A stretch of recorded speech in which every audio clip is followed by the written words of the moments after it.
I'm the Realtor Evan. We're back today to talk more about contingencies. We talked about it a little bit a couple videos ago when we were talking about different ways in which you as a buyer can try to sweeten your offer if you can't necessarily improve your price. But we didn't go into detail about what contingencies really are. So I wanted to talk a little bit about that and hopefully help you out a little bit with respects to how it can help you sweeten a deal, or if you're on the seller side, what contingencies you should expect to receive. First of all, let's talk about what a contingency is. A contingency with regards to real estate is a provision for an unforeseen circumstance or event. So in life, you've dealt with contingencies many times, I'm sure, even if you don't realize that they're contingencies. When you tell your kids, unless you finish your dinner, you're not going to get dessert, that's a contingency. A contingency plan is often referred to when people are, the army's going into battle and they have certain contingency plans in order to get out of a sticky situation. Or they might have plans that are contingent upon getting into battle and getting into the fight, because they cannot go into battle unless their troops and their helicopters and their tanks are in place. So the battle plan is contingent upon those things being in place. Very similar to real estate, where we have certain things within our contracts that are contingent upon other things happening in a certain way and in a certain fashion. Let's back up for a second. You're a buyer and you're buying a house. You don't know anything about the house other than basically where it sits and how much the sellers are asking for it. Sometimes you don't even know who the sellers are. So you want to make sure that you have the time to do your due diligence and check out the property to make sure that it is up to your satisfaction when you're going to spend all this money buying it, that it's going to be exactly what you're expecting. So one of the main contingencies that you're going to have as a buyer is going to be your inspection contingency. This is probably the biggest and most important as a buyer, because pretty much everything is all encompassing in this inspection contingency. If you don't like the colors on the wall after you see it, you can back out of the contract under the inspection contingency clause. It's generally reserved for other major things, like, for example, if the foundation is faulty, or if there's issues with the plumbing or electrical, you'll have a general inspector come in, inspect the property, and give you a report back. And then if there are issues, you can negotiate for repairs and, talk to, this is obviously while you're in escrow, and you can talk to the seller and the seller's agent about, your request for repairs, and either they will give you a credit towards those repairs, or maybe they will perform the repairs themselves before they close escrow.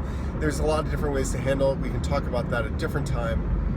But your inspection contingency is a big one. In the state of California, the standard timeline for that is 17 days.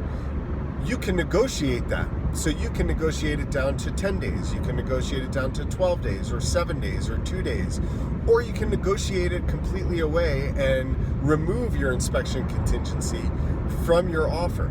Now, this would only be advisable under certain circumstances, so I highly recommend talking to your agent about that. But this is a big contingency for you as a buyer, and it is also something that is a great negotiation tactic and a negotiation, from a negotiation standpoint, of what you can do to sweeten your offer. So talk to your agent about that. The other contingencies that you might be negotiating with are with regards to your loan. More than likely, you're going to be taking out a loan. Even if you have all the money in the world, you probably want to take out a loan, because leverage is a great way to buy real estate not using your own money and generate wealth. Again, a topic for another time, but if you're using a loan and you have a lender, you're going to have two contingencies that are going to be dependent upon that loan. The first is going to be the appraisal contingency. And for those of you who don't know, an appraisal is a report generated by an appraiser to establish the value of a property at a given point in time. The purpose of this appraisal is to make sure that the lender understands the comfort level of them lending you a certain amount of money.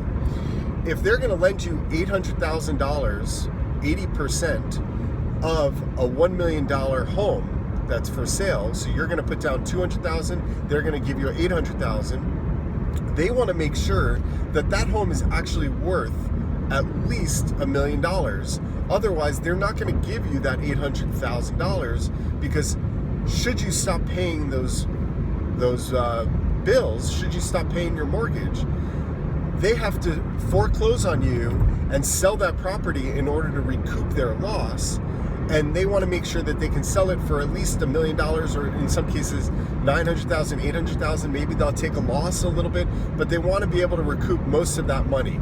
So the appraisal is important for them, that they get their money back in the unforeseen event, and the provision that they need to recoup their loss through foreclosure. You can waive an appraisal contingency. What that means for you as a buyer is that you would pay the difference. So again, a topic for another time. You can waive an appraisal contingency. Talk to your lawyer about that before you do that, especially if you're taking out a loan. You can also negotiate the timeline down. So if your normal appraisal contingency is also 17 days, you can negotiate that down to 10 days. Before you do that, you have to make sure to talk to your lender and make sure that they're okay with it as well. The second contingency that will come into play with a lender is your loan contingency. So this is put into place as you, as a buyer, are taking out a loan. You've probably been pre-approved, and if you haven't, it's highly advisable that you are pre-approved before you start shopping. We talked about that in another video, check that out. But you will be pre-approved. That doesn't necessarily mean that once you get into contract, you're still going to be approved for the loan. So once you're in escrow, once you're approved for the contract, if you don't know what escrow is, watch that video as well. The lender is going to start to look, once you get into escrow, to make sure you're still going to be approved for that loan. So if between the time that you got your pre-approval and the time that you have gotten into escrow and under contract, you've lost your job, you might not be approved for that loan. So that loan contingency is there and is important, because you don't want your deal proceeding if you're not going to have a loan to pay that $800,000 balance, right? What are you going to do if you don't have the $800,000 and now you're under contract for it? So that loan contingency is very important. Again, you can play with the timelines for this. The only way to remove the loan contingency is if you're paying all cash, but you can play with the timelines. Again, you just need to speak to the lender about that. So those are the three big ones that you can negotiate with. There are other contingencies that may come into play, like a home insurance contingency somebody might want, or you might have the right to assign contingency. That's more for real estate investors and wholesalers in particular, the right to assign contingency. There are a bunch of contingencies in there, but those three are the primary ones that you as a buyer should be aware of, or you as a seller should be aware of the terms, to make sure that they're as tight or as loose as you want them to be or need them to be in order for your offer to go through. Again, there's a lot of topics in there that we should try to cover. If you have any questions about this, please feel free to write to me at therealtorevan@gmail.com, or feel free to drop in a comment below. I'll answer all of those comments as well. And if you have topics that you particularly want to be discussing, or would like answers on, or would like a video discussing in detail, please feel free to mention that to me too, and I'll do my best to accommodate you. I hope to see you next time. I'm the Realtor Evan. Have a good day.